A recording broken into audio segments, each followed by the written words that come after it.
आज की news headline है 2025 में शुरू होगी देश की जनगणना। 2021 में होनी थी जनगणना, कोरोना के कारण नहीं हो पाई।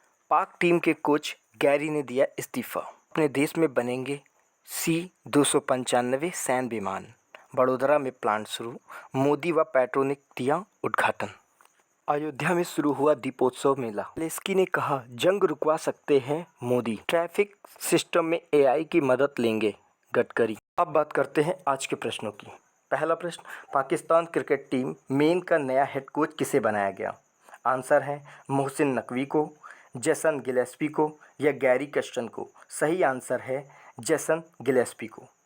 प्रश्न नंबर 2, कर्नाटक हाईकोर्ट के पूर्व जस्टिस KS पुट्टुस्वामी का सोमवार को निधन हो गया। इन्होंने 2017 में किस अधिकार को मौलिक अधिकार घोषित कराने में महत्वपूर्ण भूमिका निभाई थी? आंसर है निजता का अधिकार, अभिव्यक्ति का अधिकार या आज़ादी का अधिकार। सही आंसर है निजता का अधिकार।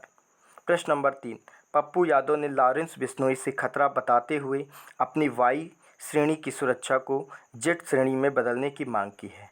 पप्पू कहां से सांसद हैं? आंसर है मधुबनी, बख्तियारपुर या पूर्णिया। इसका सही आंसर है पूर्णिया। प्रश्न नंबर 4, आतंकी फंडिंग के आरोपी सांसद शेख अब्दुल रशीद ने जमानत अवधि खत्म होने पर तिहाड़ जेल में सरेंडर कर दिया। वह किस पार्टी के चीफ हैं?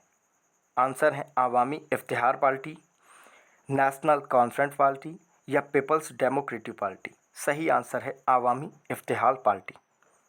प्रश्न नंबर 5, तमिलनाडु में सक्रिय अभिनेता और राजनेता विजय की पार्टी का क्या नाम है? आंसर है द्रविड़ मुन्नेत्र कन्डम या तमिल झांग वेड़ी कंडनम या अखिल भारतीय अन्ना द्रविड़ मुन्नेत्र कंडनम। सही आंसर है तमिल झागा वेड़ी कंडनम। आज का करंट इवेंट है, विमानों का बड़ा एक्सपोर्टर बनेगा भारत। PM भारत के लिए क्यों गेम चेंजर है C-295 विमान प्रोजेक्ट? बड़ोदरा में स्पेस की कंपनी एयरबस और टाटा की टेस्ला मिलकर यहां वायुसेना के लिए C-295 विमान बनाएंगे। यह भारत में प्राइवेट सेक्टर में सैन्य विमान बनाने की पहली फैक्ट्री है, जहां सैन्य विमानों के कलपुर्जों को जोड़कर विमानों को अंतिम रूप दिया जाएगा। टाटा एडवांस सिस्टम लिमिटेड यहां 40 विमानों को बनाएगा। एयरबस मैन्युफैक्चरिंग, ट्रेनिंग, लॉजिस्टिक में मदद मिलेगी। जानकारों का कहना है कि यह भारत की एयरोस्पेस इंडस्ट्री, मैन्युफैक्चरिंग इकोसिस्टम और रक्षा क्षमताओं के लिए मील का अहम पत्थर साबित होगी। अब बात करते हैं C-295 बनाने वाली मूल कंपनी कौन सी है?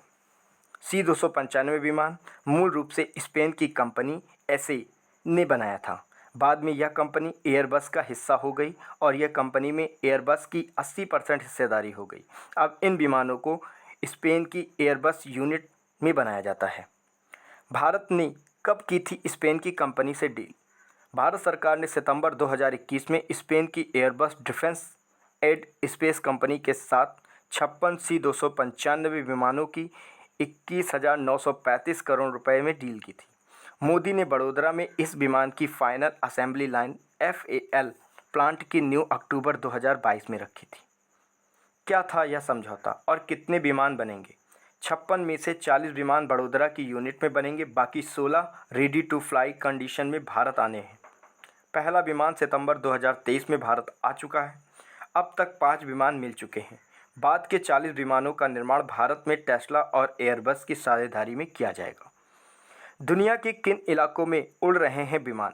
एयरबस के अनुसार C-295 दक्षिण अमेरिका में ब्राज़ील के जंगलों, कोलंबियाई पहाड़ों, मध्य पूर्व में अल्जीरिया और जॉर्डन के रेगिस्तान, यूरोप में पोलैंड, फिनलैंड के ठंडे मौसम में कामयाब है। ये विमान चाड, इराक और अफगानिस्तान में सैन्य अभियानों में भी उड़ान भर चुके हैं। आज का नोट पॉइंट है निजता का अधिकार। निजता का अधिकार भारतीय संविधान के अनुच्छेद 21 के तहत आता है। साल 2017 में सर्वोच्च न्यायालय ने निजता के अधिकार को मौलिक अधिकार घोषित किया था। यह अधिकार जीवन और व्यक्तिगत स्वतंत्रता के अधिकार का एक अहम हिस्सा है। निजता के अधिकार से जुड़ी कुछ बातें। निजता का अधिकार एक प्राकृतिक अधिकार है या किसी व्यक्ति से जुड़ा होता है और इसमें उस व्यक्ति के बारे में सभी जानकारियों के साथ साथ उनके द्वारा लिए गए निर्णय भी शामिल होते हैं। यह अधिकार किसी व्यक्ति को उनके घरों में, उनकी गतिविधियों पर और उनकी व्यक्तिगत पसंद, साथी और खाने की आदतों पर निगरानी से बचाता है। सर्वोच्च न्यायालय ने कहा कि निजता मानव की गरिमा के लिए जरूरी है। निजता के अधिकार में दखल, विधायी प्रावधान, प्रशासनिक कार्यकारी आदेश या न्यायिक आदेश के जरिए हो सकता है।